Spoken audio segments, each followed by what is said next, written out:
Di antara kau dan cuma kamu tiada yang lain. Ku bilang aku gak main-main, apa yang kau mau ku turutin. Sekarang kamu sama yang lain, awalnya ku cuma cobain. Assalamualaikum warahmatullahi wabarakatuh. Perkenalkan, nama saya Miftahur Rahman, NIM 8595409118. Perkenalkan, nama saya Sini Novita Rizky dengan NIM 8570413886. Perkenalkan, nama saya Intan Cahani Wulandar Ramadan dengan NIM 8595428889. Perkenalkan, nama saya Muhammad Adi Pengumi dengan NIM 85703389. Halo teman-teman semua, pada praktikum kali ini kita akan melakukan pengamatan ekosistem darat alami serta ekosistem darat buatan. Ekosistem adalah hubungan timbal balik antara komponen abiotik dan komponen biotik. Ekosistem digambarkan sebagai tempat di mana makhluk hidup seperti tumbuhan dan hewan hidup bersama dengan benda-benda tak hidup seperti air, tanah, dan udara. Dalam ekosistem, semua makhluk hidup saling bergantung untuk bertahan hidup. Baik, yang pertama adalah biotik.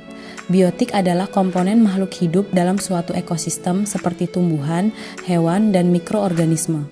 Sedangkan abiotik adalah komponen benda mati yang menyusun ekosistem.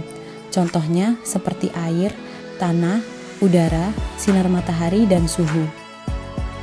Dan di dalam pengamatan, kita harus menyediakan alat dan bahan. Alat dan bahan yang digunakan yaitu 1. Seperangkat alat tulis, 2. Barometer, dan yang ketiga, lingkungan alam sekitar. Pengamatan yang pertama yaitu ekosistem darat alami. Ekosistem darat alami yaitu ekosistem yang terbentuk secara alami tanpa campur tangan manusia seperti hutan dan laut dan lain sebagainya.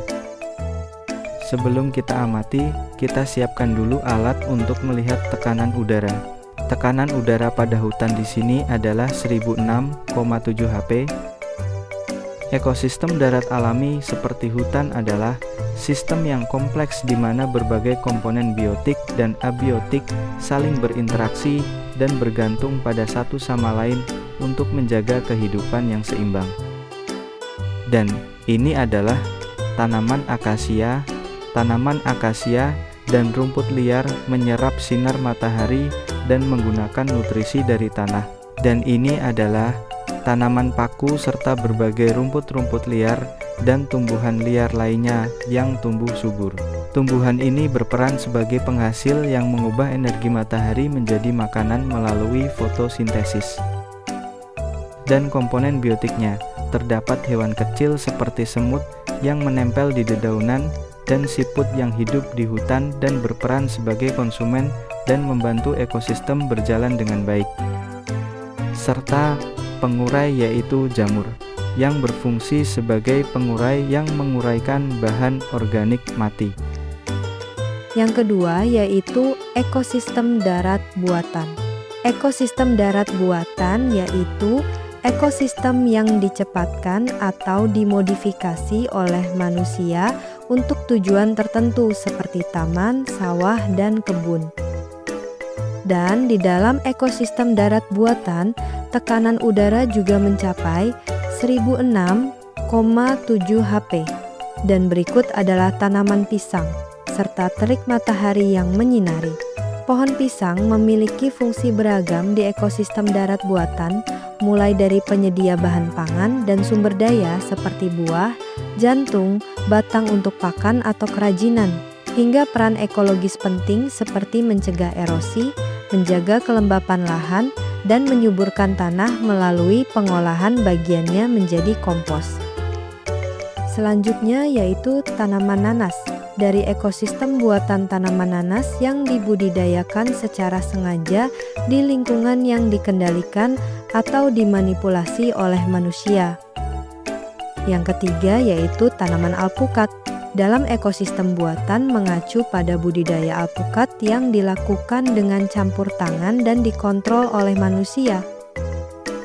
Dan yang terakhir yaitu tanaman jeruk. Di ekosistem buatan merujuk pada budidaya jeruk yang sengaja dibuat oleh manusia seperti perkebunan atau pekarangan rumah untuk mengontrol kondisi pertumbuhan dan meningkatkan hasil panen. Komponen biotiknya terdapat pengurai atau jamur yang merupakan dekomposer atau pengurai utama bersama bakteri, dan ada hewan laba-laba sebagai predator alami yang sangat efektif.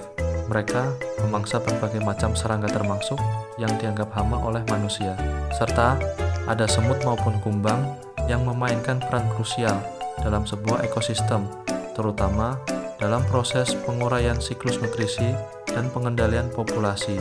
Mereka memiliki hubungan timbal balik yang kompleks untuk menjaga keseimbangan alam. Jadi, kesimpulan utamanya adalah ekosistem darat alami terbentuk secara alami tanpa campur tangan manusia dan memiliki keanekaragaman hayati yang disebut biotik, serta komponen abiotik yang lebih beragam. Sedangkan ekosistem buatan sengaja diciptakan manusia untuk tujuan tertentu dengan komponen biotik yang dikontrol dan lebih terbatas.